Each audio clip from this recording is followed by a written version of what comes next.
Bien, monsieur le représentant du maire, messieurs, mesdames les organisateurs, madame la vice-présidente, mesdames, messieurs, chers collègues, je suis très heureux de vous présenter cette conférence.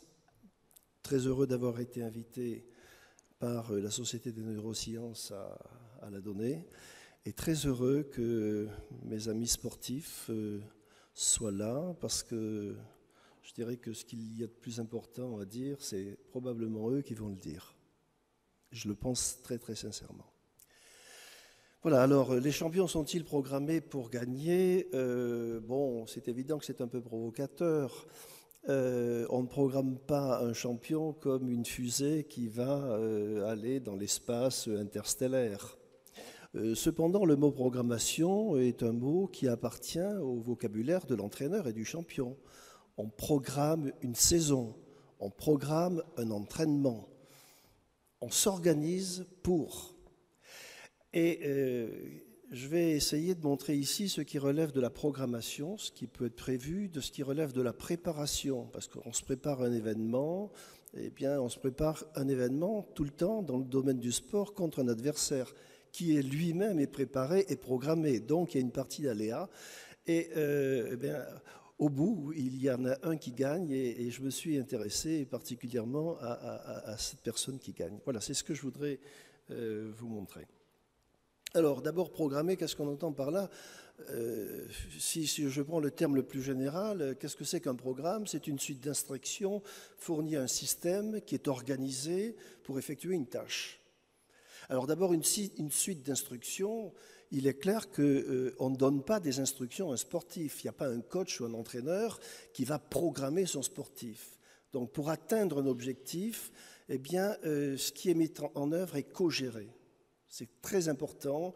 Il y a un partenariat, il y a une espèce de compagnonnage entre l'entraîneur et son athlète. En aucun cas, ce sont des instructions descendantes, c'est toujours une interaction et une co-gestion. On parle de système. Effectivement, le champion peut être assimilé à un système, c'est-à-dire un système complexe où un certain nombre de processus interagissent. Alors, c'est des processus qui sont psychologiques, qui sont neurologiques et qui sont biologiques. Bien, gagner, c'est utiliser ces processus au maximum possible. Alors, en ce qui concerne l'aspect psychologique, bon, il y a l'intention, quels sont mes objectifs, il y a mes motivations, qu'est-ce qui me motive à atteindre cet objectif, il y a la gestion de la complexité individuelle, parce que être seul dans ce grand système, c'est très difficile à gérer, et puis il y a la gestion collective, puisque les champions sont souvent accompagnés, ils sont en équipe, et donc c'est aussi très complexe à traiter. Les aspects neurologiques ont essentiellement lieu, pour ce que je vais décrire, au traitement de l'information. C'est-à-dire que le sportif est toujours placé dans un environnement qui est toujours hyper complexe et la quantité d'informations qu'il doit traiter dépasse les capacités de traitement d'un individu normal. Alors comment va s'y prendre le champion pour traiter ces informations? Et donc il va devoir utiliser son système nerveux de la manière la plus efficiente possible. Les troisièmes domaines sont les aspects biologiques dont je ne parlerai pas parce que ce n'est pas mon domaine. Ils interviennent évidemment puisqu'ils interagissent avec le reste et vous saurez comment ils interagissent en assistant à la conférence du professeur Brice Walter qui, je viens de l'apprendre et je m'en réjouis pour vous, qui va faire un exposé sur exercice et cognition. Donc voilà, la suite, ce sera Yannick Brice-Walter qui la fera. Alors maintenant, le sportif, c'est un système qui est organisé, c'est-à-dire qu'il est adapté aux contraintes. La situation sportive est une situation extrêmement contraignante. Donc ces contraintes sont de quelle nature? Elles sont énergétiques, il faut produire un travail, et elles sont bio-informationnelles. Autrement dit, c'est de l'information qu'il va falloir traiter de manière biologique, de manière neurologique. Et pourquoi? Parce que dans les situations que je vais décrire, le sportif est toujours soumis à un triple problème. Vitesse, exactitude, précision. Il faut qu'il aille très vite, qu'il soit très précis, qu'il donne la bonne réponse, donc exactitude, et qu'il soit très précis. Et bien, tout ça, c'est quelque chose d'extrêmement complexe. Alors, tout cela, c'est mon travail de recherche et c'est aussi un travail que j'ai mené pendant 2 années avec 16 champions olympiques, champions du monde, recordmen du monde, à la suite d'entretiens. Et mon travail a consisté à passer de la théorie à la pratique. La théorie, c'est l'état des connaissances, et la pratique, c'est c'est-à-dire ce qui résulte de nos entretiens. Et c'est ce qui va alimenter l'essentiel de ma conférence, ici. Alors tout d'abord, qu'est-ce que j'entends par adapter le système aux contraintes informationnelles ? Beaucoup d'entre vous ont joué au tennis. Il va de soi que pour jouer au tennis, il faut être capable de regarder correctement la balle. Ceux qui ont joué ont entendu dire « regarde la balle jusqu'au bout ». Eh bien, c'est quelque chose que le système nerveux ne peut pas faire. À savoir que, lorsque vous voulez poursuivre un mobile, notre capacité à mobiliser notre œil à l'intérieur de notre tête pour suivre ce mobile est inférieure à 100 degrés par seconde. Une balle qui arrive près de vous et que vous devez renvoyer va atteindre des vitesses qui sont supérieures à 200 degrés par seconde, qui atteignent quelquefois 300 degrés par seconde. Donc, dès le départ, vous voyez quelque chose qui caractérise le fonctionnement du sportif, c'est qu'il est soumis, dans tous les cas, à des contraintes telles que son système nerveux ne peut pas traiter l'information qui lui permet de répondre. Donc, ne pouvant répondre, pourtant il répond, l'individu va apprendre à sélectionner des stratégies qui vont compenser son insuffisance de manière à être capable de faire ce qu'on lui demande, regarder la balle. La première chose, c'est qu'il va déplacer sa tête et son œil, et la vitesse va être la somme de la vitesse de la tête qui transporte l'œil plus l'œil à l'intérieur de la tête. Et la deuxième chose, c'est qu'il va changer, il va adopter un mode de fixation qui n'est pas de la poursuite, ce qu'on lui demande de faire, mais il va utiliser des saccades, un déplacement très rapide de l'œil, qui lui peut aller jusqu'à 300 degrés par seconde, et l'ensemble va lui permettre d'être là visuellement au bon moment, au bon endroit et au bon moment et en anticipant. Tout cela, on ne lui a pas appris. Tout cela, il a appris à le sélectionner. Il a appris à bricoler son système nerveux pour l'adapter aux contraintes. Et une fois que ceci est adapté, il va donc traiter de manière tout à fait automatique cette information sans besoin d'aucune ressource particulière, si ce n'est que son système est adapté. Ce que je dis là est valable dans toutes les activités sportives, quelles qu'elles soient. Dans toutes les activités sportives, quelles qu'elles soient. Alors, qu'est-ce que ça veut dire adapter le système aux contraintes ? D'abord, il faut être concentré. C'est un processus nerveux qui est en relation avec la façon dont notre système peut être plus ou moins vigile. Et donc, on ne peut pas rester à un très haut niveau de concentration tout le temps. Et au cours d'une activité, il faut changer plusieurs fois de mode de concentration. Alors cela, on l'a étudié en laboratoire. Je vais simplement ici vous donner une réflexion qui illustre très bien cela. C'est ce que dit Laura Flessel, championne olympique et championne du monde. Mon escrime est cérébral. Je pose des pièges pour voir comment mon adversaire réagit. C'est de la 4e ou 5e intention. Ça veut dire que je prévois 4 ou 5 intentions avant ce qui va se produire. Et à la manière dont elle réagit, je vais ou non m'engouffrer dans la faille. En fait, je sais déjà comment fonctionne mon adversaire avant même de monter en piste. J'utilise toutes ces informations pour monter mon scénario. Une fois sur la piste, j'ai intégré ces informations et j'attends le bon moment. Pour faire cela, il ne faut pas être seulement dans la planification et dans la programmation. Il faut avoir des routines qui permettent de réagir extrêmement rapidement. Et donc des routines qui sont ce que l'on appelle un bas niveau de traitement. Elles ne consomment pas d'énergie attentionnelle. Et si vous demandez à n'importe qui de planifier comme elle, bien, il ou elle va planifier, et pour autant, il ne verra jamais l'ouverture. Donc, voilà quelqu'un qui est capable de fonctionner à un niveau de traitement et de laisser passer ses automatismes pour pouvoir réagir très rapidement dès que l'information est disponible.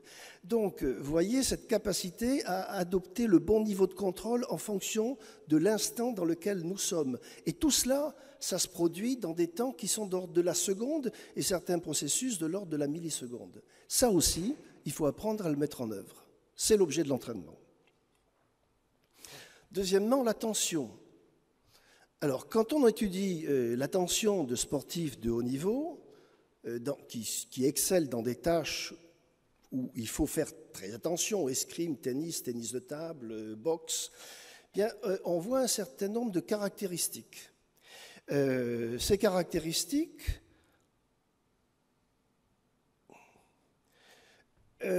notamment, il y en a deux qui ont la capacité de changer de focus attentionnel et ce que l'on appelle la flexibilité attentionnelle. Un débutant, lorsqu'il traite une information, a un champ perceptif qui est extrêmement réduit. C'est-à-dire qu'il va prélever des informations de manière très précise, mais une information à la fois. Et le fait d'être orienté vers telle ou telle information va placer l'ensemble dans la pénombre psychologique, dans la mesure où il focalise son attention, il utilise toutes ses ressources attentionnelles pour traiter cette information. Le sportif de haut niveau, lui, va être capable de changer, c'est-à-dire il va passer d'un focus extrêmement restreint à un focus extrêmement large. Et il va être capable de faire ce changement très souvent en fonction de la situation. La deuxième caractéristique, c'est que le sportif de haut niveau, s'il engage son attention à un point de la scène, et si la bonne information n'est pas là à ce moment-là, il va être capable de déplacer son attention très rapidement pour aller chercher l'information ailleurs. Cela, ce ne sont pas des métaphores, ce ne sont pas des images, ce sont bien des résultats expérimentaux qui le démontrent, à partir d'épreuves dites de chronométrie mentale, c'est-à-dire qu'on met les athlètes de haut niveau dans des conditions particulières en leur demandant de répondre à tel ou tel événement qui apparaît, qui peut être aléatoire, qui peut être conforme à ce qu'on lui a donné comme information ou non conforme.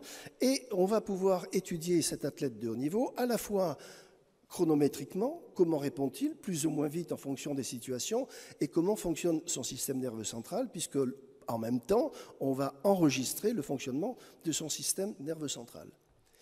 Et la troisième chose, c'est les traitements parallèles, c'est-à-dire la capacité de traiter plusieurs fois en même temps.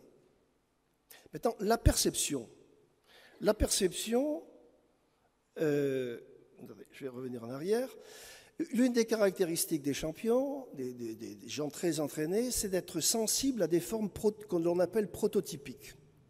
Une forme prototypique, c'est une forme caractéristique de la situation. Par exemple, pour un escrimeur, l'espace pour l'adversaire, il est ouvert ou fermé. Il est accessible ou non accessible. Lorsqu'il est ouvert, il est très ouvert ou il y a des risques de riposte. Pour un joueur de volley-ball, il y a des situations caractéristiques. Lorsque mes adversaires sont placés de telle et telle façon, cela veut dire quelque chose. Donc, ça va déclencher une réaction particulière. Et lorsqu'on étudie la façon de répondre plus ou moins facilement à partir de chimères, on crée des situations expérimentales et que l'on montre des situations prototypiques ou non prototypiques à des experts ou non, eh bien, les experts ne sont pas différents des non-experts lorsque les situations ne sont pas prototypiques. Mais dès que la situation est prototypique, eh bien, l'individu répond plus facilement. Cela veut donc dire qu'il est organisé à répondre d'une manière quasiment presse-bouton dès lors qu'une situation se présente, parce que c'est bien cette occasion qu'il faut saisir. La dernière chose, c'est le couplage, ce qu'on appelle le couplage perception-action.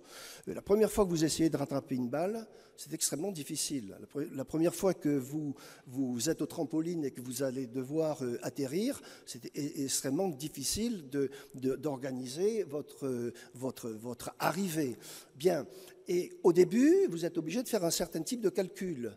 Puis ces calculs ne fonctionnent pas. Mais au fur et à mesure des essais et des erreurs, vous allez vous rendre compte que vous êtes de plus en plus au bon endroit, au bon moment. C'est ce que l'on appelle un couplage perception-action qui, lui, ne passe pas par la conscience et quelque chose qui est totalement automatisé.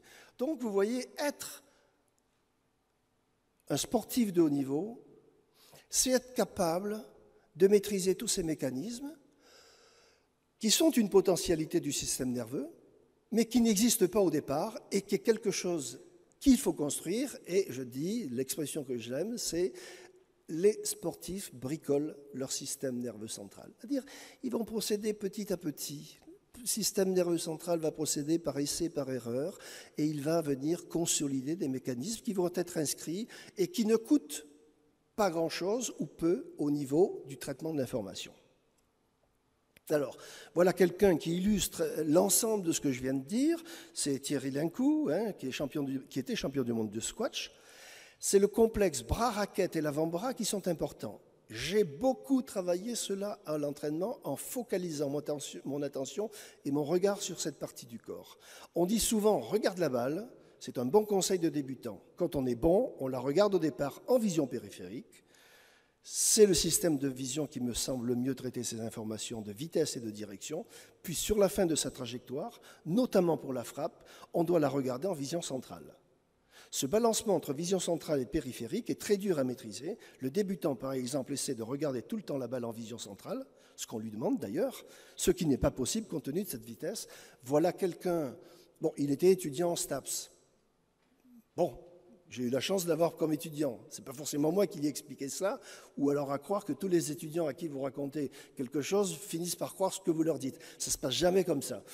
Mais ce qu'il dit, c'est une description, on va dire, pratique, qui rend exactement compte de ce qui se passe et qui illustre tout ce que j'ai pu vous dire. Alors maintenant, oui, le couplage perception-action, voilà un exemple. J'ai l'impression que la perception repose sur des indices très ténus qui n'apparaissent pas à tout le monde et il y a quelque chose d'automatique qui, à la limite, régit à notre place. Voilà, donc ça c'est Bruno Martini, champion du monde de handball, qui le dit. Pour un sportif, c'est trivial ce que je dis. Mais pour un spécialiste du cerveau, ce n'est pas tout aussi évident. Alors, un système maintenant qui est adapté, aux contraintes. Alors, cela pose des questions très intéressantes pour les spécialistes du cerveau. Y a-t-il une prédisposition ? C'est-à-dire que lorsque l'on étudie une classe de sportifs champions de haut niveau, ils ont tous certaines caractéristiques. J'en arrive à dire que si l'on n'a pas cette caractéristique, on n'est pas champion. Mais la question qui se pose, c'est avait-il une prédisposition qui leur a permis d'être champion, ou c'est simplement le fait de la pratique qui a entraîné le mécanisme, c'est-à-dire une adaptation? Alors on a quelques éléments pour essayer d'y voir un peu plus clair, notamment des cohortes de sportifs que l'on suit pendant de très nombreuses années. On a fait une étude qui porte sur des joueurs de tennis pour étudier des processus attentionnels entre 10 ans et 18 ans. Donc des individus qui ne pratiquent pas et des individus qui pratiquent. Bien, les individus qui ne pratiquent pas sont pareils que ceux qui pratiquent à 10 ans, c'est-à-dire lorsqu'ils n'ont pas encore commencé à faire du tennis. Mais progressivement, on va voir des transformations, et ces transformations ont lieu exclusivement chez ceux qui pratiquent, d'où l'hypothèse que ceux qui ne pratiquent pas, s'ils pratiquaient pas comme eux, auraient été capables de bricoler leur système nerveux pour l'adapter aux contraintes. Autre chose, est-ce que c'est généralisable ? C'est une question qui intéresse beaucoup les éducateurs. On dit toujours faites du sport. Faites du sport, jouez au ballon, ça vous évitera d'avoir des accidents de voiture parce que vous serez capable de mieux évaluer les vitesses des voitures. Est-ce que c'est généralisable? Très certainement. J'en veux pour preuve le fait que lorsque l'on étudie ces sportifs de haut niveau, on ne les étudie pas sur le terrain, parce que ce n'est pas possible. Aller faire un enregistrement du système nerveux ou aller mettre des capteurs en situation. Non. Donc on va créer des situations qui n'ont rien à voir avec la situation réelle, mais dont elle est extraite. Par exemple, on demande à des sportifs ou des individus, on leur fait entendre des signaux sonores, ça n'a strictement rien à voir avec le sport, et dans ces signaux sonores, on leur dit, vous répondez uniquement pour les types et vous ne répondez pas pour les tapes. Donc, tape, je ne réponds pas, type, je réponds. Mais on met 80% de type, de tape, et 20% de type. Tape, tape, tape, type, tape, tape, tape, type. Et de manière aléatoire. Bien, cette situation n'a strictement rien à voir avec la situation sportive. Et pourtant, lorsque l'on enregistre, la façon dont les personnes répondent et la façon dont les personnes utilisent leur système nerveux central, c'est une équipe italienne qui a fait ça, à partir d'enregistrements du fonctionnement du système, elle montre une différenciation chez les experts. Et tenez-vous bien, quand on compare une équipe olympique qui fait du tir au pigeon d'argile, c'est-à-dire sans incertitude, et une autre équipe olympique qui fait du tir, ce qu'on appelle trap, c'est-à-dire le volley, le pigeon d'argile par là de manière aléatoire, eh bien, ça serait trop long à expliquer là, eh bien, ils sont différenciés parce que les uns sont confrontés à des situations toujours aléatoires et les autres ne le sont jamais. Donc, ce qui veut bien dire que ce sont des processus généralisables. Est-ce que c'est durable? Je pense que oui. On a fait, enfin pour ma part, j'ai fait très peu de sondages avec d'anciens sportifs. Mais ces processus que l'on décrit chez le sportif en activité demeurent au moins, on va dire, pendant les 5 ans qui ont suivi la carrière. Donc je pense que ce sont des processus qui sont eux-mêmes durables. Alors, j'ai dit que ce système devait être dans un équilibre bio-neuropsychologique. Parce que tout ce que je viens de dire ne fonctionne que si l'individu est au maximum de ses potentialités nerveuses, qui déterminent les potentialités psychologiques. Ces potentialités nerveuses sont en fonction de plusieurs processus. D'abord, le contrôle des émotions. Il faut résister à l'anxiété et réguler son stress. Le stress, c'est un processus qui est de nature nerveuse et biochimique. Et il faut être capable de contrôler quelque chose qui est un processus adaptatif. Heureusement que l'on stresse dans certaines situations et heureusement que l'on se sauve dans certaines situations, sinon on ne serait plus là. Donc c'est un processus adaptatif, mais chez le sportif, ça peut le gêner. Deuxièmement, il faut réguler ses états de conscience, c'est-à-dire il faut, je le montrerai ultérieurement, avoir l'état de conscience qui convient parfaitement aux caractéristiques de la situation. Enfin, il faut gérer les états de crise. Et les états de crise sont permanents dans la vie pour un sportif, parce que c'est jamais linéaire, et dans une situation, les situations de crise en activité, les états de crise sont permanents. Lorsque vous faites une finale à Roland-Garros et que ça dure 5 heures, chacun des deux joueurs va passer par des états de crise, et on les voit d'ailleurs. Ils ont gagné 4 jeux, et puis brusquement, c'est une véritable catastrophe. Et certains, tous sont sujets à ces états de crise, tous, les meilleurs arrivent à les contrôler, et celui qui gagne est celui qui le contrôle le mieux. Mais tout cela, ce sont bien des processus nerveux. Ils sont nerveux et biochimiques, nerveux. Pour moi, ils dépendent avant tout d'une chose. Ça peut paraître simple, c'est endurer pour durer et gagner. La vie, la carrière d'un sportif est quelque chose d'extrêmement difficile. On ne gagne que parce qu'on a échoué, un jour. Il faut donc être capable de tirer parti de ces échecs. Et au bout du compte, c'est avec une certaine quantité de pratique que l'on arrive au plus haut niveau. Celui qui est capable d'endurer est donc capable de durer, et lui seul est capable de gagner. Donc, on voit bien que finalement, ce qui est déterminant, c'est pourquoi je fais une activité, quelle est ma motivation et quelle est ma capacité à endurer, voire souffrir. Donc, c'est un problème psychologique. Eh bien, il y a une adéquation entre notre psychologie et la façon dont fonctionne notre système nerveux central, dans la mesure où, si nous sommes capables d'endurer, nous pouvons bricoler ce système nerveux central. Alors, ce système, il est en équilibre instable, c'est ce que j'ai appelé la situation de crise. Alors, pourquoi est-il en équilibre instable ? Bien, parce qu'il a en permanence ces émotions qui vont désorganiser la merveilleuse adaptation que j'ai décrite précédemment. Et le fait que l'on contrôle ou non ces émotions va faire que l'on va utiliser au mieux ces processus sous-jacents ou ne pas les utiliser du tout. Alors, l'effet facilitateur des émotions, bon, d'une manière générale, les sportifs qui gagnent l'ont. Le stress est un booster, l'adrénaline, un élément qui te permet d'être encore plus fort, qui décuple tes forces dans des actions extrêmes. C'est paradoxal, ça peut être difficile, mais c'est nécessaire. Si tu n'as pas la pression, ça ne va pas. Le stress est un turbo et bien utilisé, c'est nécessaire. Bon, je passe. Mais il y a aussi un effet inhibiteur des émotions. C'est-à-dire que l'émotion peut être parasite. Et elle peut être parasite, j'ai choisi 2 exemples de personnes qui ont été parasitées durablement par leurs émotions, alors que les 2 ont été l'un champion du monde et l'autre champion olympique.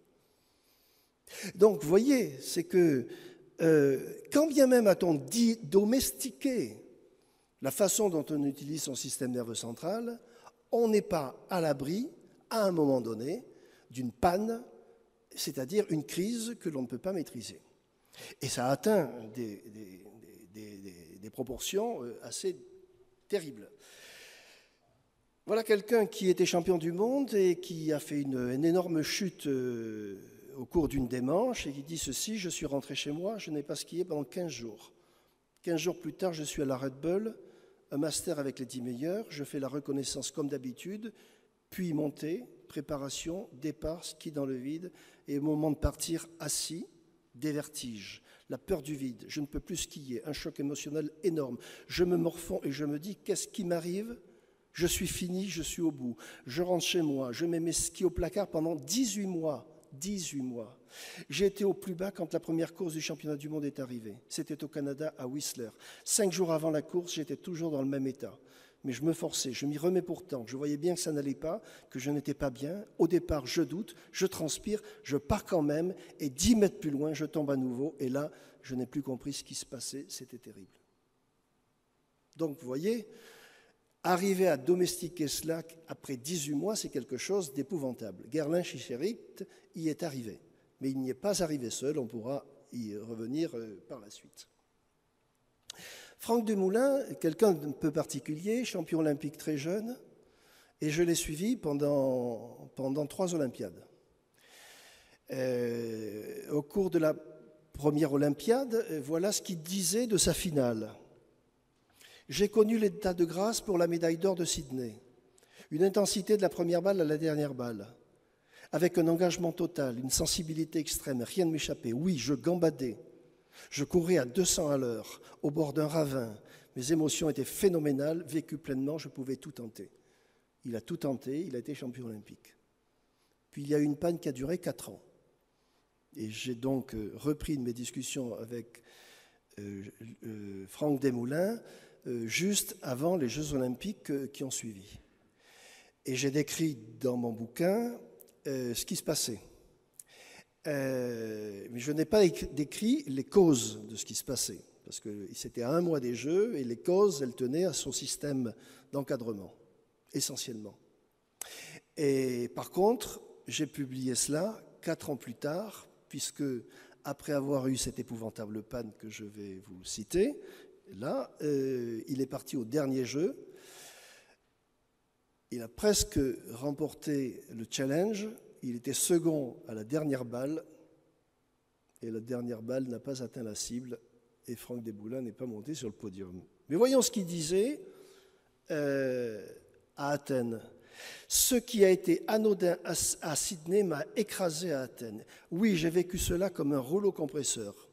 Puis à un moment, je fais une bidouille sur mon arme et c'est reparti. Mais à nouveau, le rouleau compresseur arrive et je paye à nouveau la taxe des pensées dévastatrices. J'essaye de récupérer, mais c'est trop tard, les dés sont jetés.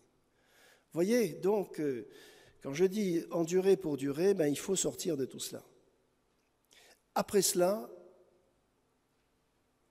Franck a mis autour de lui la structure d'accompagnement qu'il fallait, et Franck a été numéro 1 mondial et a été champion d'Europe, jusqu'au jeu où je vous ai expliqué, deuxième à la dernière balle et pas sur le podium. Ça veut donc dire qu'il faut apprendre à gérer le stress.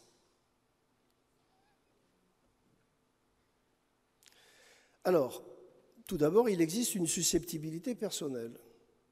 Nous ne gérerons pas le stress tous de la même façon. Mais j'ai connu de très grands champions qui stressaient de manière épouvantable et qui s'en sont sortis.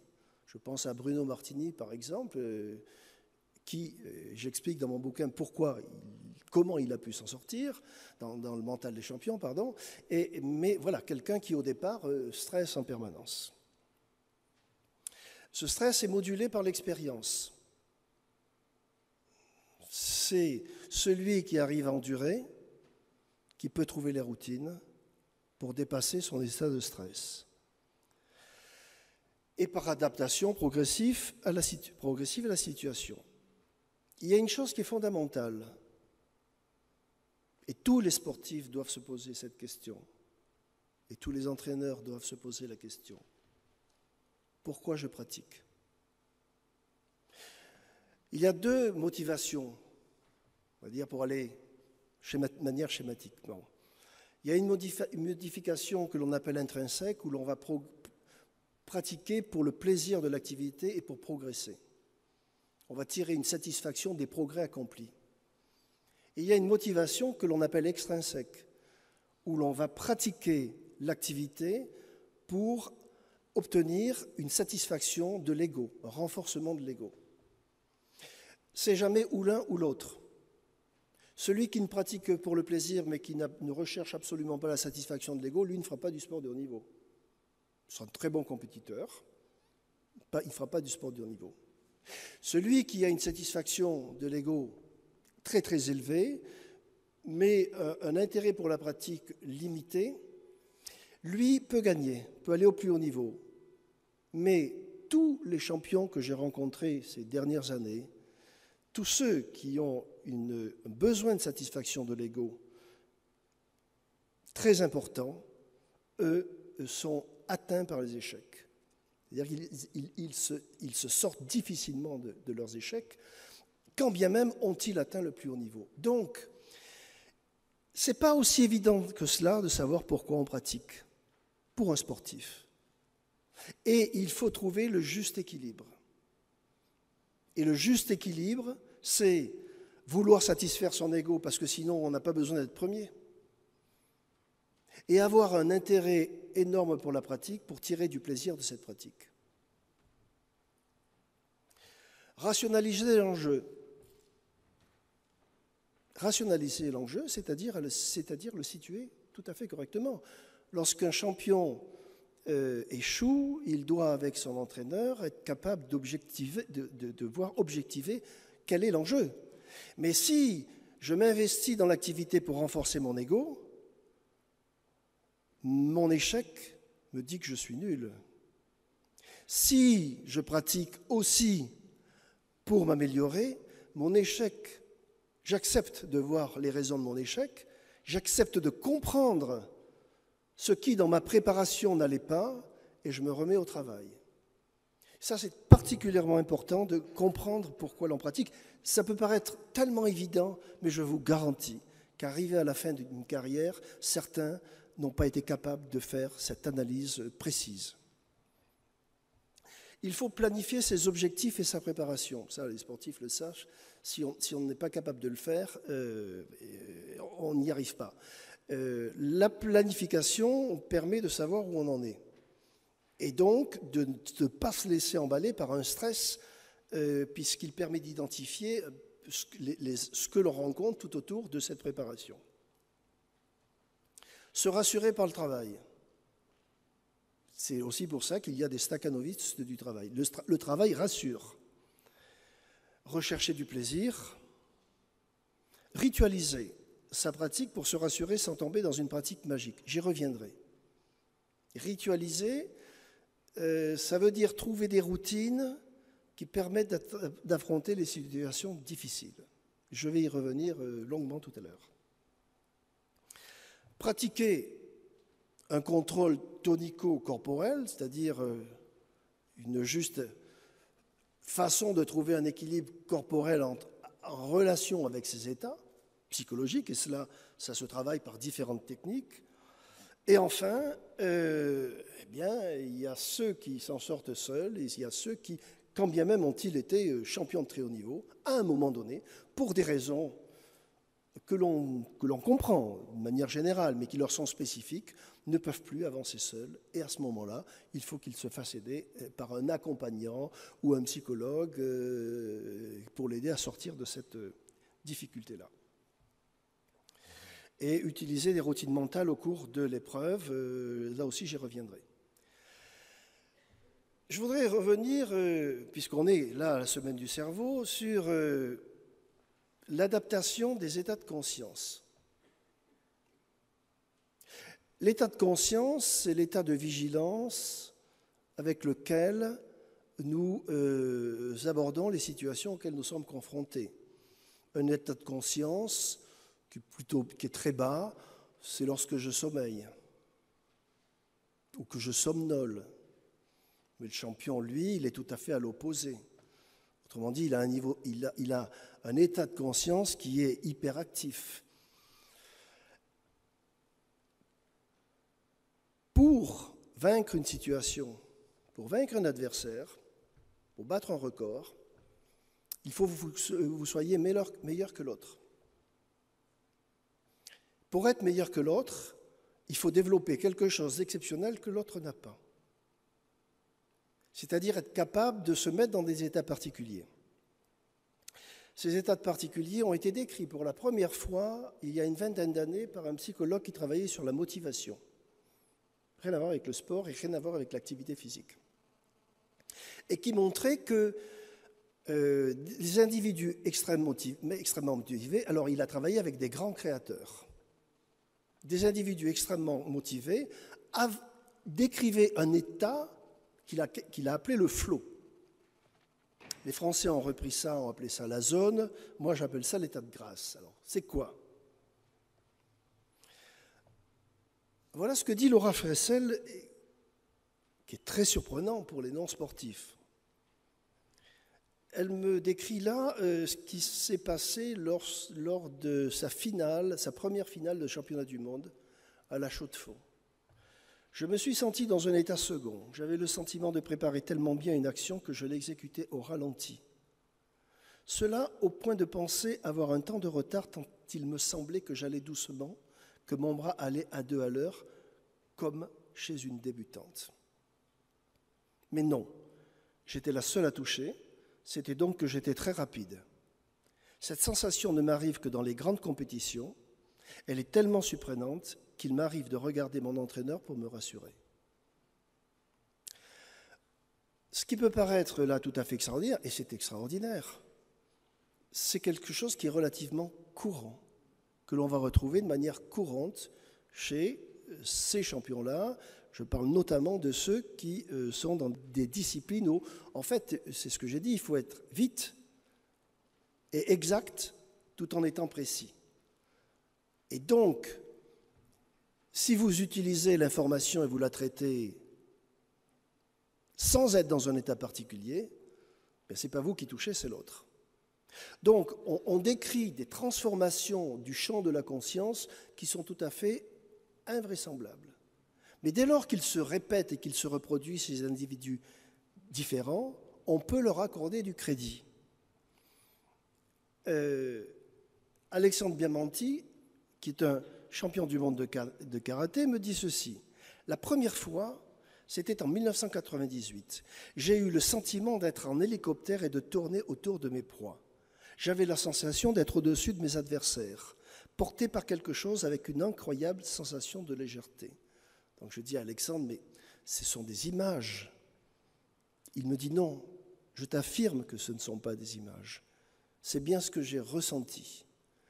Et ça, on le retrouve, moi je l'ai décrit la première fois il y a près de 30 ans, ou 25 ans, chez Philippe Streff, qui était un champion automobile et qui me disait, à Monaco, j'étais à 200 à l'heure et brusquement ma voiture a été au ralenti. Mais c'est quoi être ta voiture au ralenti? Eh bien, j'ai tout le temps du monde. Tout va lentement autour de moi.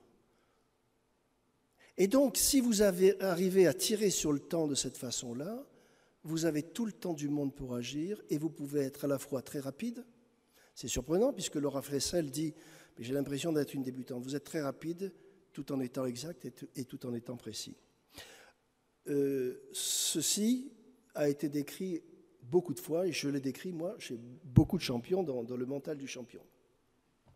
Alors, ces mécanismes de l'état de grâce, parce que là, c'est quelque chose qui doit interpeller les spécialistes du cerveau. Le gros problème est que pour être dans cet état-là, il faut être en finale olympique ou au championnat du monde. Et mesdames, messieurs, chers collègues, vous ne mettrez pas vos électrodes avant de monter en piste. Alors, moi, j'émets 3 types d'hypothèses. Une hypothèse qui est électrophysiologique, c'est-à-dire qu'il y a un changement d'activation du système nerveux central.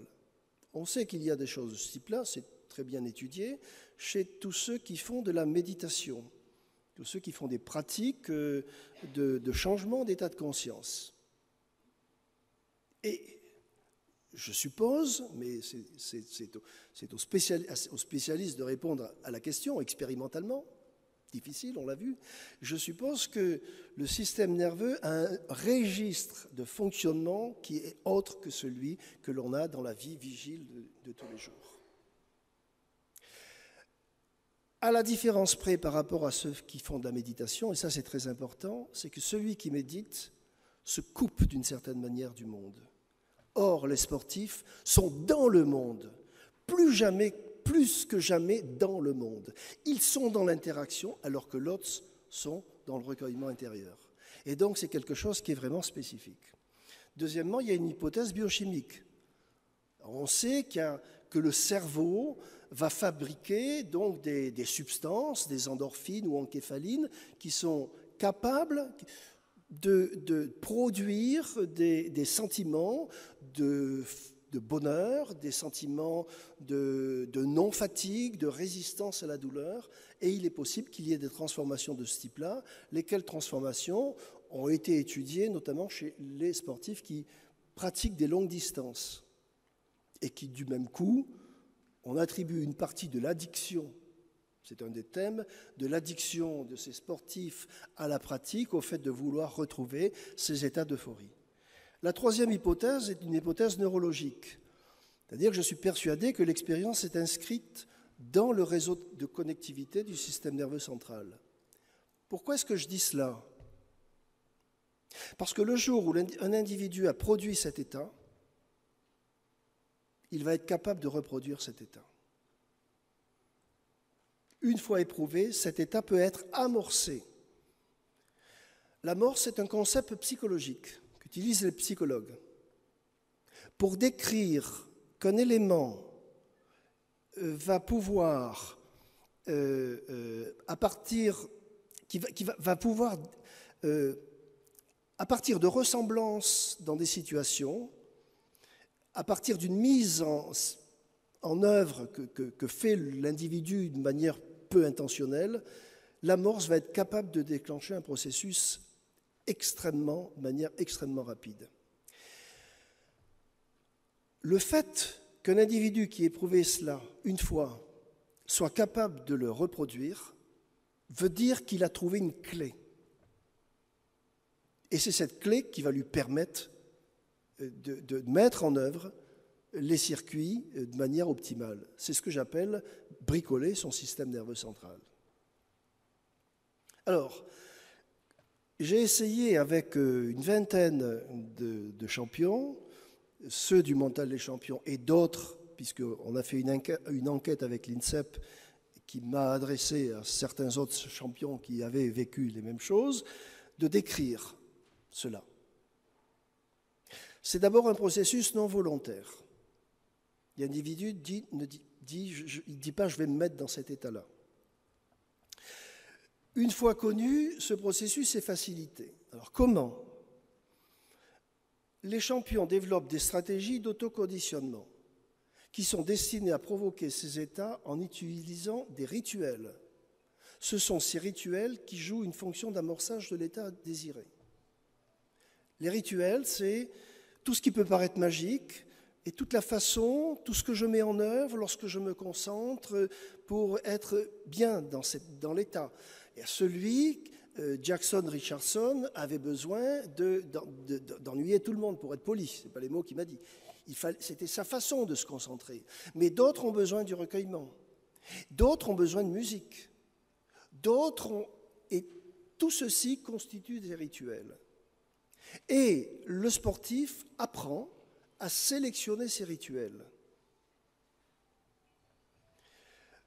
Lorsqu'il y a des préparations longues de type JO, le premier amorçage, la mise en tension se pratique environ 1 mois avant le début de la compétition. C'est-à-dire que l'individu va fonctionner de manière un peu différente. Alors je dis, il semble être destiné, cet état, à produire un niveau de fond grâce auquel le mental est configuré de manière optimale. Par exemple, Laura Flessel disait, moi j'ai besoin de faire un rêve. Ce rêve est toujours le même.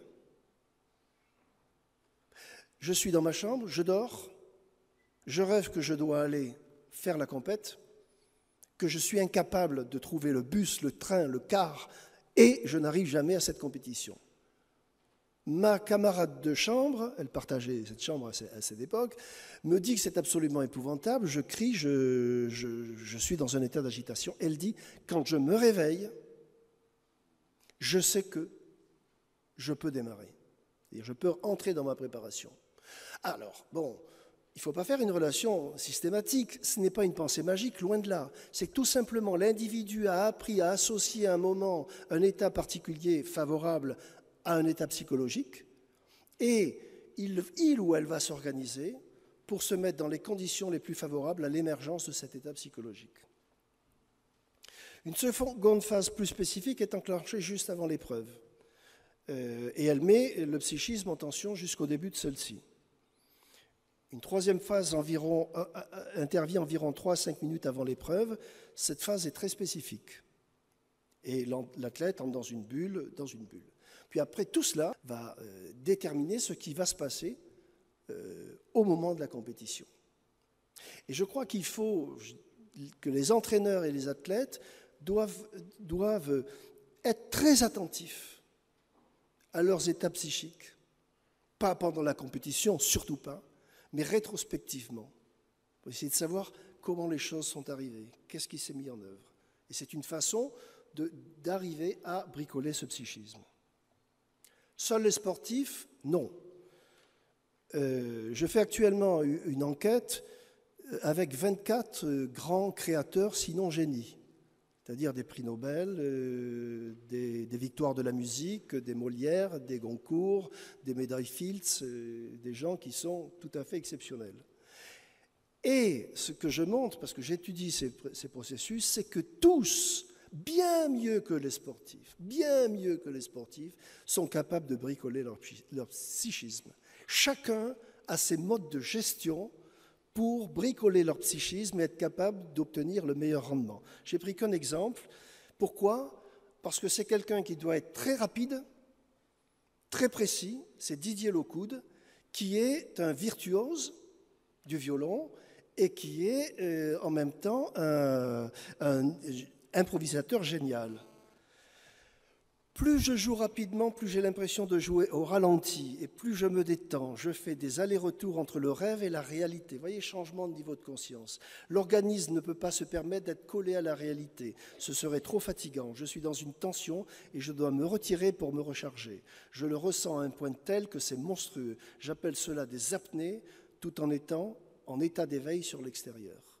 Mais ça n'arrive pas tout seul, ça se travaille. Pour atteindre cet état-là, il ne faut pas laisser de la place au doute, mais être en vigilance totale, dans une forme de lucidité sans porter de jugement sur ce que l'on fait. Je travaille pour atteindre cet état. Il y a tout d'abord un travail mécanique qui consiste à laisser agir ses doigts. Il faut apprendre à se détacher de cette gymnastique qui doit être inscrite dans le corps, c'est l'automatisme. C'est un travail de lâcher-prise qui est nécessaire pour être dans l'improvisation. Il y a quelque chose en nous qui doit aller chercher une solution.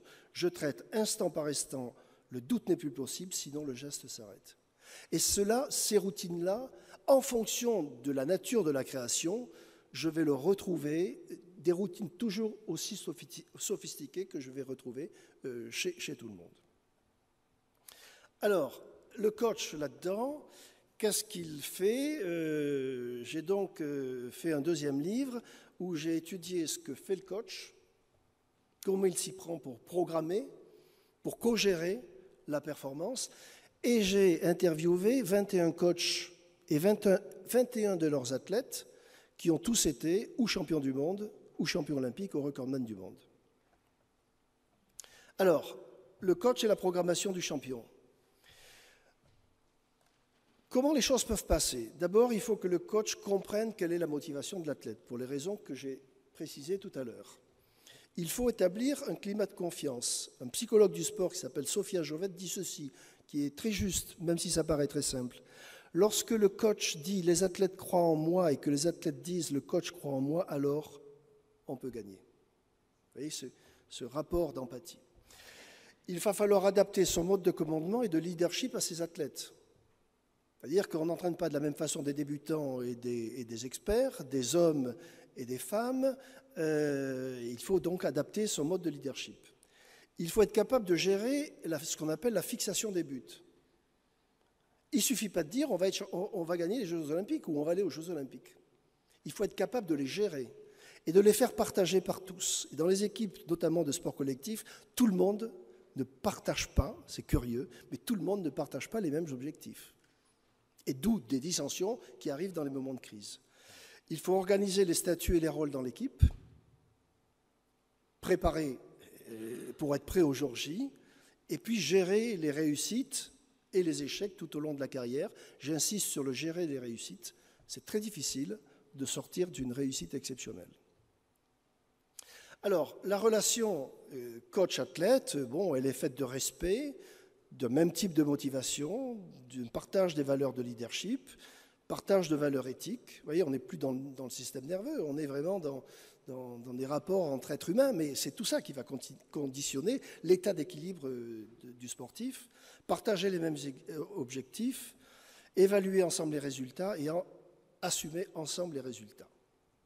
Alors, pour terminer, pour vous montrer à quel point l'empathie peut se faire avec un coach et son athlète, ça c'est Hugo Bry,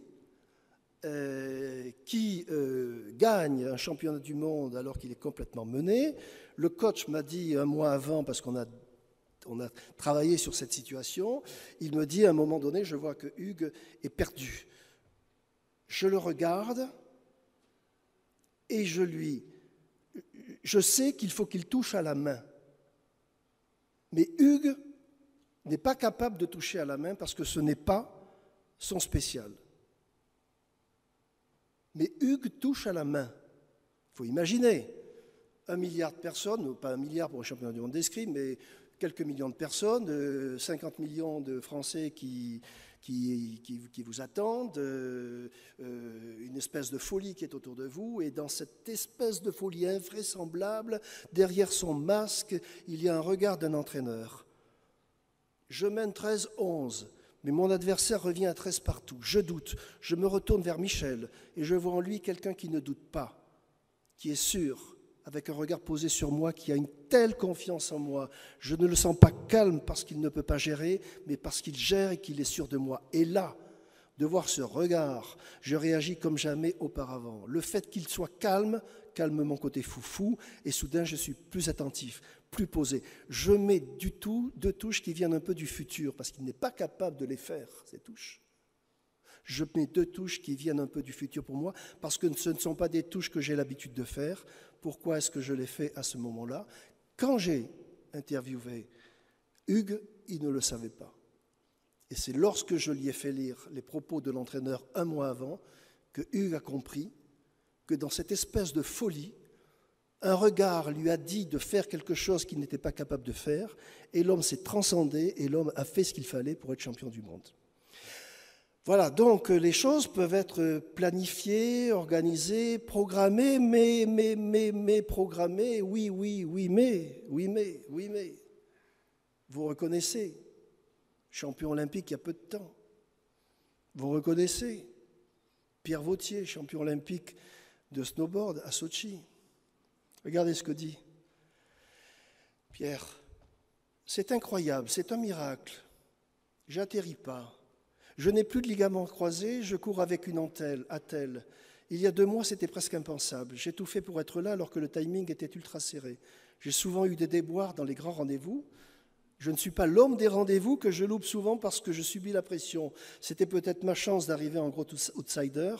Je n'arrive pas encore à réaliser, je n'ai pas encore atterri, je suis encore en l'air dans mon saut sur la dernière bosse et je suis champion olympique.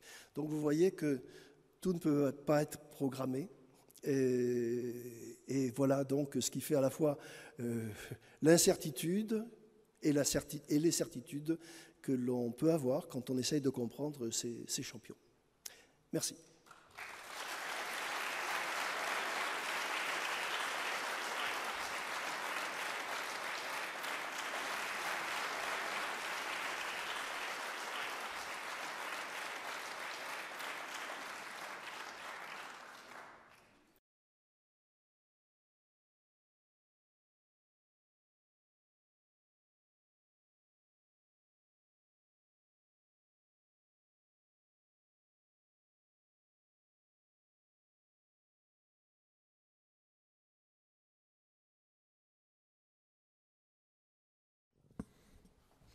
Alors je vais commencer de gauche à droite, on va alterner un petit peu. Donc je vais commencer par quelqu'un que je connais très bien parce que c'est également mon entraîneur.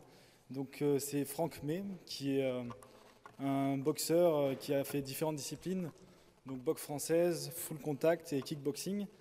Il est plusieurs fois champion de France, champion du monde et champion d'Europe dans les différentes disciplines. Et c'est également le fondateur et entraîneur du Nice Boxing. C'est le plus gros club de France de boxe française avec plus de 400 licenciés.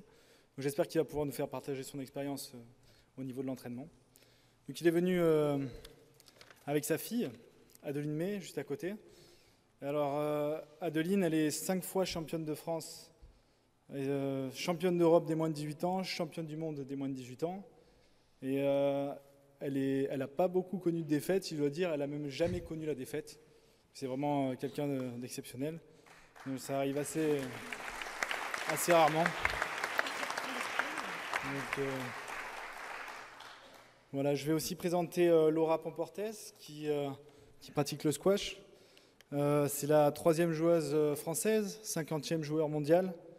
Elle a été 3e au championnat d'Europe en 2012, 3e au championnat de France en 2013. Elle est également vice-championne de France 2014 et vice-championne d'Europe par équipe 2014. Donc voilà, vous pouvez l'applaudir également.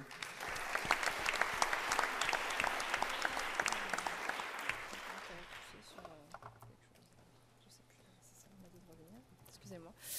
Donc bonsoir. Alors, je vais reprendre vers la gauche parce que du coup, donc je vous présente aussi donc Nodjalem Miaro qui a pratiqué le handball.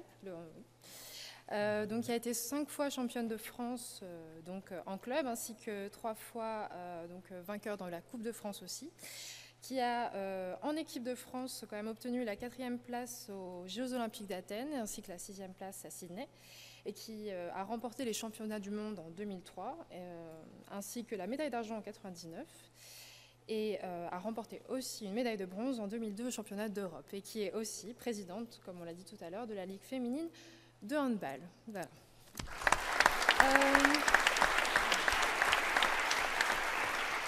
Donc ensuite, nous avons aussi le plaisir d'accueillir Victoria Rava, donc, qui fait partie donc, de l'équipe du RC Cannes en volleyball, qui a été 17 fois vainqueur des championnats de France et aussi 17 fois vainqueur de la Coupe de France, qui a notamment été sacrée meilleure joueuse du Final Four de la Ligue des Champions en 2003 et en 2006, meilleure attaquante de la Ligue des Champions 2003-2004 et meilleure marqueuse du Final Four de la Ligue des Champions 2005, parmi d'autres titres assez nombreux. Et enfin, je vais finir par Alain Bernard, donc, qui est spécialiste...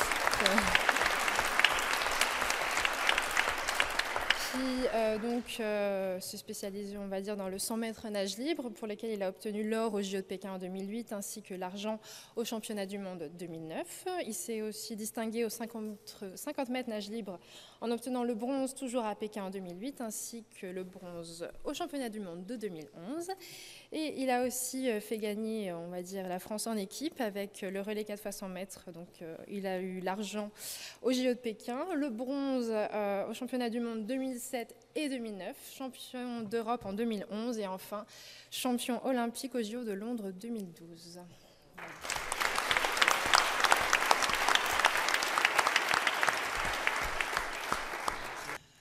C'était super intéressant, c'est vrai que merci beaucoup. Vous nous avez appris des choses qu'on ne connaissait même pas sur nous, mais c'est vrai qu'on se retrouve complètement dans notre parcours, dans notre expérience. Déjà contente de savoir que les sportifs ont un cerveau et en plus ils marchent bien. Alors que tout le monde dit le contraire. Vous voyez que... Et c'est vrai que moi, à travers de mon expérience, là, on est bien d'accord qu'on parle des sportifs au plus haut niveau, parce que je pense que quand je commençais à faire le sport, c'est vrai qu'il y avait... je pense que quelque part, le physique est important aussi. Ce n'est pas seulement le mental, ce n'est pas seulement l'expérience, mais c'est vrai qu'on est prédisposé à faire ce sport ou pas. Est-ce qu'on peut fabriquer un champion? Je pense que non. Mais je pense qu'on peut aider à devenir champion. Ça, c'est sûr qu'on peut pousser quelqu'un, on peut, à travers d'une expérience ou justement de la science, d'aider quelqu'un à développer ses capacités plus facilement, plus vite, et on peut la guider vers ce sens-là. Ça, je suis d'accord parce que moi, j'ai eu une très, très longue carrière et je vois comment réagissait ma tête, comment moi je réagissais quand j'avais 18 ans, comment j'ai réagi maintenant. Il y a eu une progression énorme, il y a eu une régression sur mon état physique, mais il y a eu une progression énorme sur mon état mental. Et c'est vrai que maintenant, j'arrive à gérer des choses plus facilement. J'arrive à me mettre dans cet état de grâce que moi, personnellement, j'appelle état Matrix. Et c'est vrai que voilà, chacun on a notre nom à donner à cet état-là. Et cet état-là, je suis totalement d'accord à ce qui a été dit. Ça m'est arrivé une fois en étant, je ne sais pas, j'ai dû avoir peut-être 22 ou 23 ans.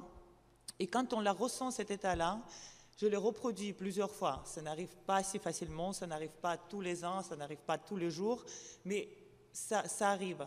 Et c'est souvent, ça arrive dans les grandes compétitions, dans les grandes finales, parce que justement, il y a une stress transformé dans le stress positif. L'ensemble d'entre vous, est-ce que vous êtes tous d'accord, parce que vous pratiquez tous des disciplines différentes, certains par équipe, d'autres seuls, d'autres qui font les deux, par exemple dans un relais où on est plusieurs, ou quand on va jouer par équipe, on va être plusieurs. Est-ce que vous êtes d'accord avec cette réaction? Est-ce que vous gérez le stress de la même manière lorsque vous êtes par équipe, lorsque vous êtes tout seul? Donc, est-ce que vous êtes déjà mis dans ces états seconds, les états qui ont été décrits par Laura Flessel, par exemple? Alors, personnellement, j'ai souvent fait le rêve qu'elle faisait où elle n'arrivait pas à arriver à sa compétition, mais j'ai jamais eu le coup de grâce qui venait après, donc il faudrait vraiment qu'elle m'explique. Mais sinon, c'est vrai que, bon, moi je suis en sport individuel, mais on joue aussi par équipe.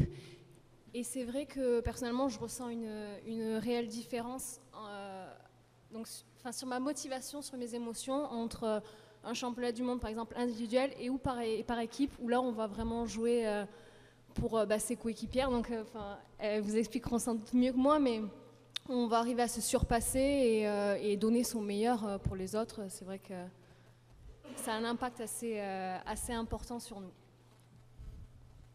Pour ma part, oui, l'état de grâce, je l'ai déjà connu à plusieurs reprises. Alors des fois, je l'ai cherché, je ne l'ai jamais retrouvé.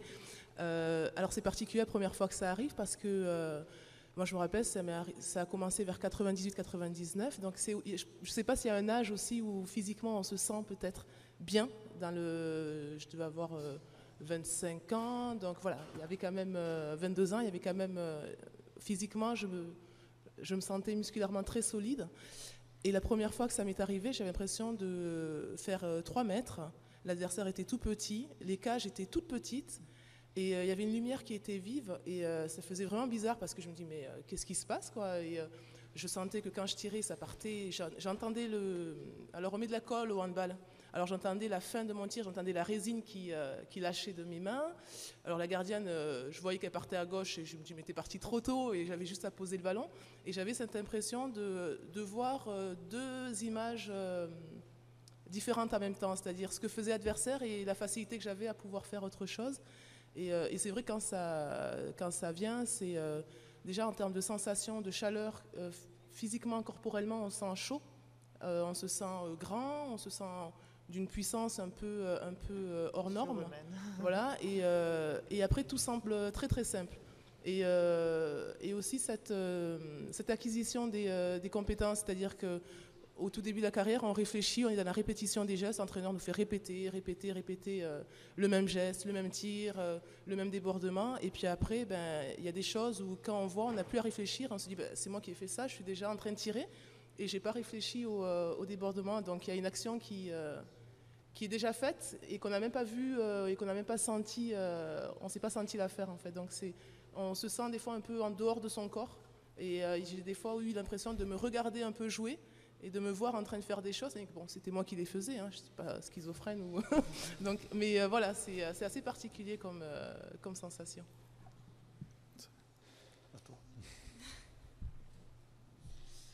Donc c'est vrai, comme elles ont dit, moi je fais un sport individuel, je suis très jeune encore, je dirais j'ai 18 ans comparé à vous, c'est sûr que j'ai pas autant d'expérience, mais c'est vrai que par exemple en championnat du monde ou même voire championnat d'Europe, j'ai eu beaucoup de stress et tout, mais bon, j'ai quand même réussi à le gérer.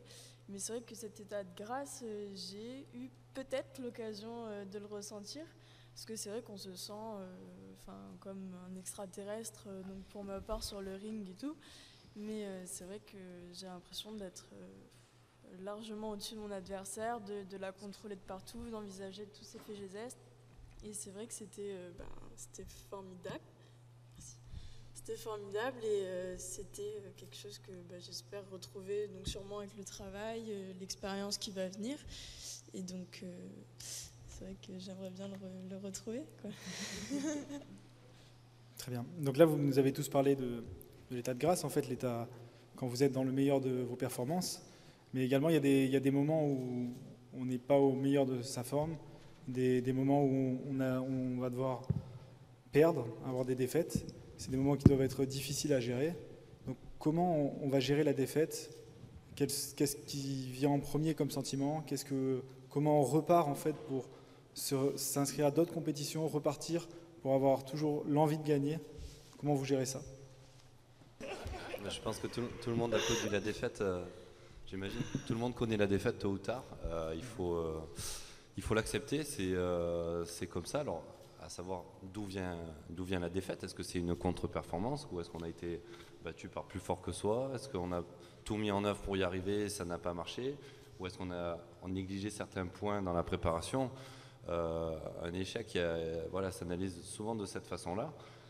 Pour rebondir, il n'y a rien d'autre que de se fixer un autre objectif, quelque chose de plus élevé, quelque chose qui peut prendre le goût d'une revanche, quelque chose qui peut nous attirer un petit peu plus, nous donner un petit peu plus envie de nous surpasser au jour le jour à l'entraînement.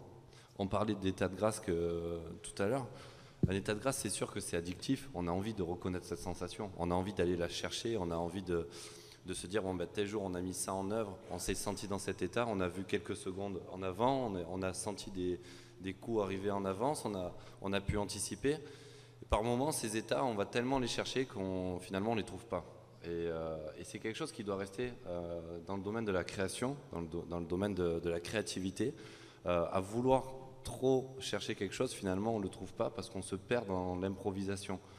Je pense qu'on arrive à exceller aussi dans notre domaine en improvisant et en étant créatif. Et c'est chacune et chacun de nous qui, dans notre personnalité, nous permettent d'être le meilleur possible au maximum de nos capacités. D'accord. Et donc je reviens vers vous parce que vous êtes également coach sportif, également vers Franck May qui est entraîneur. Donc maintenant vous partagez aussi l'émotion avec les personnes que vous formez. Est-ce qu'on arrive à projeter son expérience sur quelqu'un, aussi bien l'expérience de la victoire que l'expérience de la défaite? Et donc comment on arrive à former mentalement un champion ou surtout à le préparer à la défaite? Donc, Le préparer à la défaite, je crois qu'on ne fait pas de la préparation pour former les athlètes à la défaite, bien à la victoire, mais de leur apprendre que la défaite existe, qu'elle fait partie intégrante du sport, que ce soit la victoire ou la défaite, elle fait partie intégrante du sport. Et j'ai entendu parler de stress. J'ai eu la chance d'avoir une longue carrière d'athlète dans un sport difficile qui est la boxe française ou le kickboxing ou le full contact. Et cette gestion du stress, j'allais dire, elle est presque inversement proportionnelle à l'âge et à l'expérience. Tout à l'heure, Victoria le disait, quand elle avait 18 ans, on est beaucoup dans le physique, on est beaucoup dans l'effort, et on a une gestion du stress qui est pas très bonne, parce qu'on compte essentiellement sur nos moyens physiques, nos moyens techniques, nos moyens tactiques, et on laisse un petit peu le mental de côté parce qu'on se sent fort, on se sent supérieur. Et au fur et à mesure de notre développement et de notre âge grandissant et de nos moyens physiques qui diminuent un petit peu, j'ai eu une longue carrière, j'ai boxé jusqu'à 38 ans en faisant un dernier championnat du monde. Cette gestion du stress, on la met justement au service de notre physique qui est peut-être un peu moindre, et on s'aperçoit justement qu'on trouve ces états de grâce à ces moments-là où on utilise pleinement nos moyens physiques qui sont peut-être un petit peu moindres que quand on a 20 ans grâce à une meilleure gestion du stress. Et la gestion de la défaite, c'est juste d'avoir un regard objectif sur la compétition. Comme disait Alain tout à l'heure, est-ce qu'on a perdu contre quelqu'un de plus fort? Et là, il faut se remettre à l'ouvrage pour pouvoir passer ce cap-là, ou alors parce qu'on n'a pas respecté les consignes, ou parce qu'on n'a pas été assez assidu à l'entraînement, parce qu'on n'a pas assez travaillé. Et je retiendrai quelque chose qu'a dit le professeur Ripoll tout à l'heure et qui me comble d'aise, endurer pour durer. Et je crois que dans toutes les étapes de la vie d'un athlète, il y a des satisfactions avec les résultats et les titres, mais il y a surtout beaucoup de souffrances au quotidien, à l'entraînement, qui permettent justement d'endurer tous ces sacrifices, d'endurer et de faire passer, j'allais dire, la pilule de la défaite comme la pilule de la victoire, parce que parfois on dit il faut savoir gérer la défaite. Et vous avez encore dit quelque chose de très juste tout à l'heure. En fait, vous avez résumé, je voulais vous remercier pour ça, vous avez résumé la vie d'un athlète et la vie d'un coach dans votre conférence. C'est ce qu'on vit au quotidien, sauf que quand on est athlète, on s'occupe essentiellement de soi, et que quand on est coach, c'est ce que disait Thomas tout à l'heure, j'allais dire Thomas tout à l'heure, c'est quand on est coach, on doit prendre en compte les différentes personnalités des différents athlètes que l'on coach. Chacun a ses capacités, chacun a son affectif, chacun a ses moyens. Et la capacité d'un coach, c'est justement de pouvoir s'adapter et d'adapter tant la préparation physique que la préparation technique ou tactique. Moi, j'appelle ça le disque dur, à chaque disque dur. Parce que tout le monde n'a pas le même disque dur. Voilà, c'est ce qui fait la différence entre un athlète et un coach.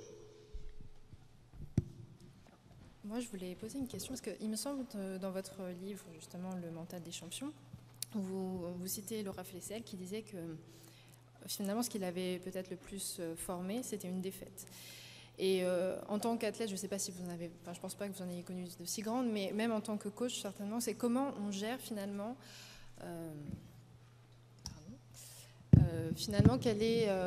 comment est-ce qu'on rebondit d'une défaite, comment en tant qu'athlète on gère vraiment la chose, et comment en tant que coach aussi on arrive à driver peut-être un peu, redonner cette confiance, par quoi ça passe, certainement le traitement technique de l'échec, mais aussi justement mental.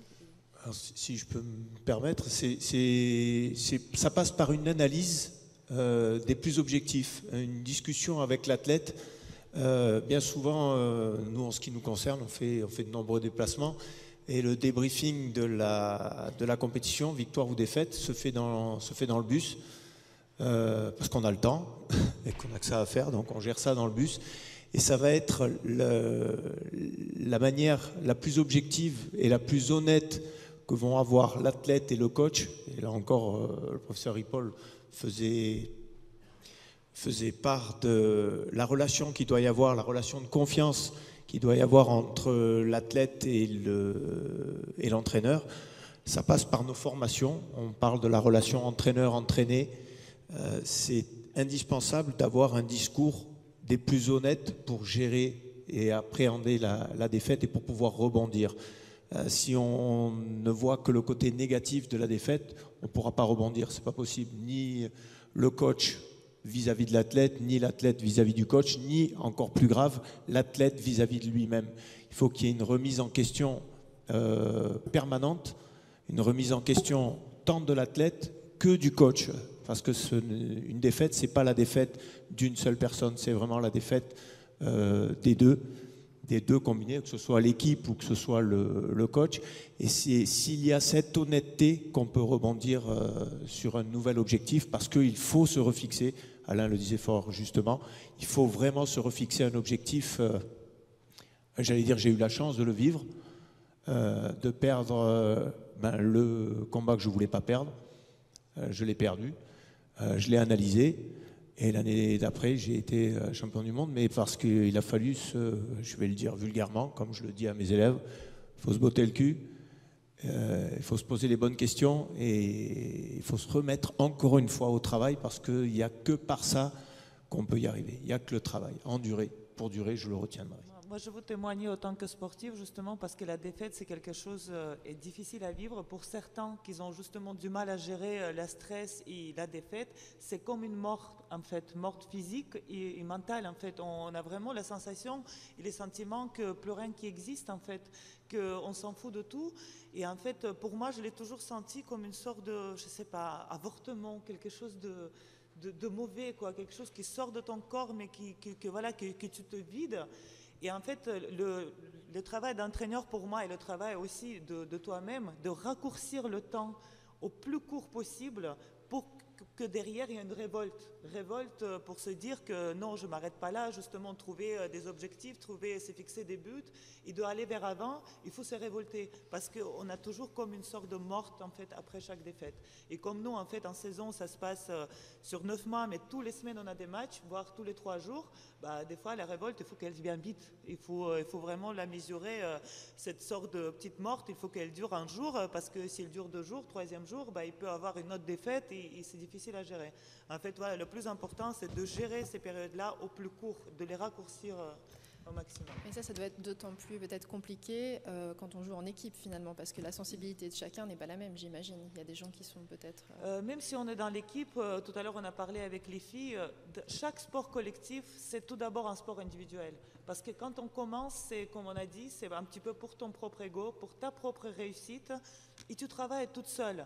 Le travail de l'équipe, c'est bien sûr avec tes propres moyens, mais c'est aussi beaucoup de travail d'entraîneur en fait, qui met justement ses individualités et ses points forts ensemble, et que lui, il gère ensemble. Et après, je pense qu'en force, on apprend aussi à se gérer ensemble. Mais je pense que chacune, on se gère individuellement. Et quand on gagne, on perd, c'est... Une victoire, une défaite de l'équipe, c'est peut-être plus facile quand c'est une défaite justement parce que tu peux partager justement les mauvaises choses, tu dis je n'étais pas toute seule.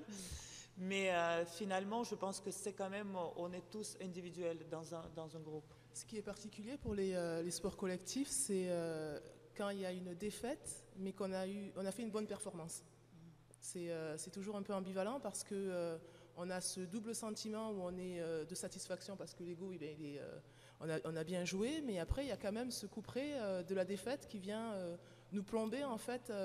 On peut progresser individuellement parce qu'en effet, le sport co, c'est l'addition de sports individuels. Et si on se leurre à penser que en faisant un sport co, tout le monde joue ensemble, parce qu'on joue ensemble qu'on est bon, c'est une erreur parce que individuellement, à partir du moment où je serai à 100% individuellement bonne, je ferai progresser mon équipe.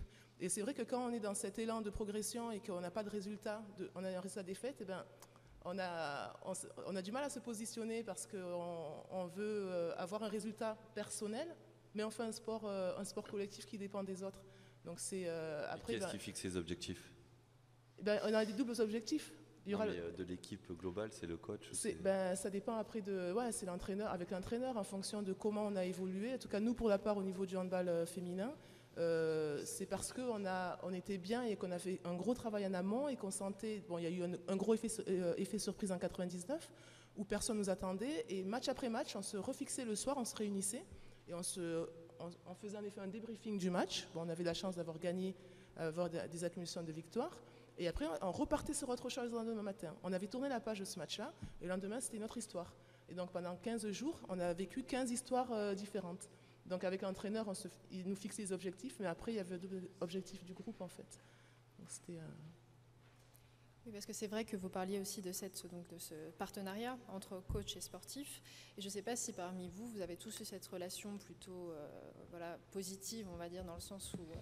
c'est une vraie, ou si vous avez quand même eu des entraîneurs qui étaient peut-être plus directifs que d'autres, où ça peut convenir à certains, comme ça peut aussi effectivement déstabiliser. Je ne sais pas si vous avez au niveau de votre mental et de votre efficacité. Dans le sport co, c'est super compliqué, je pense. Dans le sport individuel, c'est une relation qui est tellement duel et tellement forte qui peut arriver dans le sport co, mais dans le sport co, l'entraîneur doit prendre 15 individus de manière différente. Des fois, faire un discours pour 15 individus le même, mais impacter sur les 15, c'est très particulier. Donc des fois, on se reconnaît pas dans le discours, on attend autre chose, on va le voir individuellement pour qu'il nous apporte plus, parce que ça ne nous a pas suffi, ce discours-là, en fait. Et je trouve que dans le sport individuel, la relation, elle est beaucoup plus poussée que dans ce sport co. Dans le sport co, c'est du management, c'est Claude Onesta qui va trouver le deuxième arrière pour... il y a un premier arrière, un deuxième, le second rôle. C'est pas les mêmes choses, je pense que... C'est moins intime, je pense. Ouais, je pense que c'est moins intime parce qu'une relation entraîneur-entraîné sur un sport individuel, c'est vrai qu'on développe une relation intime, c'est vraiment le mot, quoi. C'est qu'on peut, au bout d'un moment, au moindre regard, à la moindre attitude, on peut interpréter. Et là, il y a quelque chose d'important aussi à mettre en avant, c'est le fil de la communication entre ce que l'entraîneur pense, ce qu'il exprime, ce que l'athlète comprend, ce qu'il interprète et ce qu'il va appliquer. Il va forcément y avoir beaucoup de pertes, mais j'imagine que dans le sport individuel, ça doit être plus compliqué.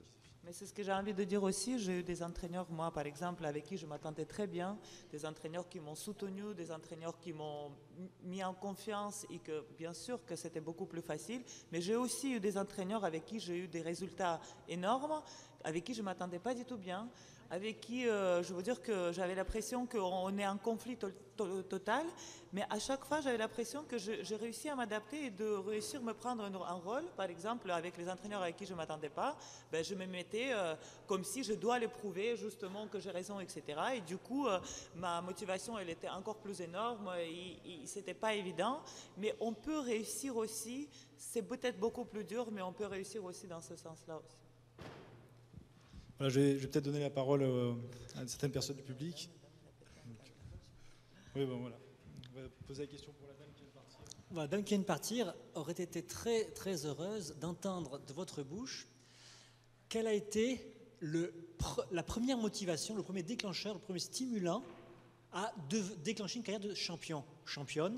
Qu'est-ce qui vous a donné envie? Alors, elle disait faire plaisir à papa, maman, ou autre motivation. Je pense que c'est exister. On parlait d'ego. Le professeur Ripoll parlait d'ego quand même. À un moment donné, on a envie d'exister, mais on ne sait pas quand est-ce que ça naît, d'où est-ce que ça vient. On n'est peut-être pas forcément issu d'une famille sportive Mais il y a forcément des images qui nous ont marqué, la victoire de la Coupe du Monde en 98 en France, enfin je sais pas, des moments historiques, des moments sportifs historiques qui nous ont donné envie de nous transcender finalement. C'est peut-être ça, quoi. Moi, personnellement, j'ai 2 parents qui sont sportifs. Alors, du coup, c'est vrai, c'était un petit peu pour maman et papa parce que les deux, ils ont fait du haut niveau aussi. Alors, c'était un peu pour leur prouver parce que je sais qu'ils attendent beaucoup de choses de moi. Aussi parce que j'étais élevée dans un pays communiste où la propagande était faite vraiment dès l'âge, très jeune âge, où c'était pour la patrie, pour le pays, il fallait réussir. Où dès le jeune âge, on attendait vraiment, c'est une vraie propagande, que peut-être c'était trop, mais je trouve par exemple dans un pays où je peux comparer comme la France, ce n'est pas assez.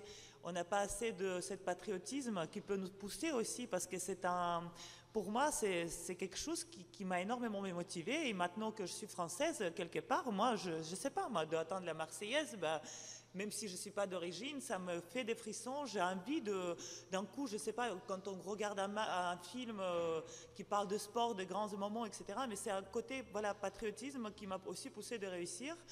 Et peut-être en France, justement, je trouve qu'il faut un petit peu mettre ça dans le sport, un peu plus. C'est très motivant en tout cas pour moi.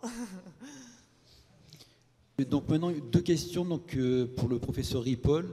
La première, à travers ce que vous avez exposé concernant les sportifs de haut niveau et leur mental, leur psychisme, est-ce que vous pensez que ça peut être développé, y compris au-delà des sportifs de haut niveau, aux sportifs de moyen et de bas niveau, et au-delà du domaine de l'éducation physique et sportive, aux autres aspects d'éducation générale, c'est-à-dire l'instruction générale. Donc ça, c'était la première question. C'est donc qu'est-ce que l'on peut tirer de ce qu'ils nous apprennent. Pour moi, les champions, ce que nous partageons est infiniment plus grand que ce qui nous différencie. Même si Alain Bernard est champion olympique. Il utilise un système nerveux. Alors, il y a la partie anthropométrique, la partie mécanique et autres, qui est tout à fait déterminant. Donc, nous ne sommes pas pareils. Mais on a toujours des gabarits absolument invraisemblables qui réussissent dans des sports. Un Platini, et de même qu'un Zidane, se sont fait reléguer lorsqu'ils ont fait des tests de sélection et qu'ils étaient jeunes. Donc, ils n'avaient pas les capacités anthropométriques ou biomécaniques qui leur permettaient d'être des champions de haut niveau. Il s'agit de Platini et de Zidane. Bon. Donc, il vaut mieux être Usain Bolt, si on veut faire du 100 mètres, que non. Mais bon, donc, ce qui fait que nous sommes identiques, c'est que nous avons le même système nerveux, nous avons les mêmes émotions, nous partageons. Et ce que est capable de faire ces champions, m'apprennent, ils sont mis dans des situations paroxystiques. Ils ont été les chercher. Des situations d'une extrême contrainte qui peuvent être d'une très grande violence. Mais comme ils les ont acceptées, comme ils ont été les chercher, ce n'est pas une violence. C'est au contraire, c'est une révélation d'eux-mêmes. Et ceux qui nous apprennent nous servent à tous. Et si on est capable de les comprendre, dans tout ce qui vient d'être dit, il y a à retirer quelque chose pour nous qui ne sommes pas champions, pour gérer notre vie. Ça c'est vraiment, j'y tiens à cela. C'est-à-dire qu'ils ont des expériences phénoménales, mais ils nous apprennent quelque chose. Et moi, de les comprendre, me sert dans certains domaines de la vie. Ça, c'est la première question. Autrement dit, que l'on soit politique, polytechnicien ou tout simplement monsieur et madame tout le monde qui se balade là-dessus, on a intérêt à comprendre comment ils fonctionnent, comment ils gèrent. Et la deuxième question un peu plus polémique, donc vous avez évoqué et les sportifs également l'espèce d'état de grâce qui les habite sur le plan psychique lorsqu'ils se livrent aux compétitions sportives. Est-ce qu'il n'y aurait pas également une part d'ombre dans ce mental des sportifs ? Est-ce que vous avez étudié l'aspect de psychopathologie des sportifs qui pourrait expliquer, comme par exemple chez les artistes, la difficulté qu'ils peuvent éventuellement rencontrer vis-à-vis de la vie quotidienne qui est de basse intensité par rapport à la compétition sportive qui est de haute intensité et avec un objectif unique, alors que la vie quotidienne, au contraire, est de basse intensité, fondée non pas sur la confrontation, mais sur la négociation, et avec une pluralité d'objectifs à atteindre, à la différence de la compétition sportive, et des objectifs qui, quelquefois, sont contradictoires les uns avec les autres. Je crois que la pathologie, c'est aussi le résultat d'un déséquilibre entre un individu et un système. Le système fédéral. La pathologie peut naître du couple entraîneur-entraîné. J'en ai vu, j'en ai décrit. La pathologie peut naître de l'individu dans le système fédéral. Je l'ai vu. Lisez Franck Dumoulin et vous comprendrez. Bon. La pathologie peut venir entre l'individu et la société qui l'entoure. Les institutions françaises doivent préparer ces sportifs à être des honnêtes hommes et des honnêtes femmes. Je pense que c'est assez bien fait en France, c'est-à-dire les aider à se préparer. Alors, y a-t-il plus de pathologies chez les sportifs que les non-sportifs? Je ne pense pas. Je fais un travail sur les créateurs. Depuis le 19e siècle, on considère que les créateurs sont fous. C'est génie et folie. Bon, ben je trouve pour les avoir fréquentés pendant plus d'une année, pas du tout. Là encore, ce sont des êtres comme vous et moi. Alors, il y a parmi eux des borderline, mais il y en a parmi nous. Peut-être le suis-je sans le savoir ou en le sachant un peu. Voilà.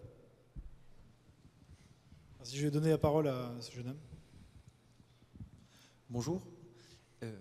Comment expliquer qu'un grand champion qui a fait gagner une finale à lui tout seul, enfin, c'est votre exemple, vous avez parlé de Zidane tout à l'heure qui a fait gagner la France en 98. En 2006, il arrive en finale après avoir surnagé pendant la compétition, qu'il ait une défaillance comme ça, mentale, on peut les...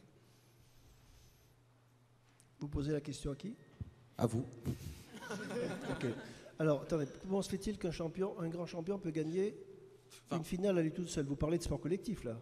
Oui, un sport collectif, mais bon, en 98, la finale de la Coupe du Monde, il a marqué 2 buts, il a été présent sur toute la période. Il a eu une influence très importante, tout autant qu'il a eu en 2006 aussi. Et pourtant, dans les derniers instants, il a craqué mentalement, enfin, il semble-t-il, et comment vous pourriez l'expliquer? Non, le grand champion, celui qui peut évidemment faire gagner une équipe, ça veut dire qu'il est capable de transcender cette équipe. Le grand champion est un catalyseur. C'est un catalyseur. Donc il y a deux choses Une équipe de sport co, c'est 2 processus. Une cohésion sociale et une cohésion opératoire.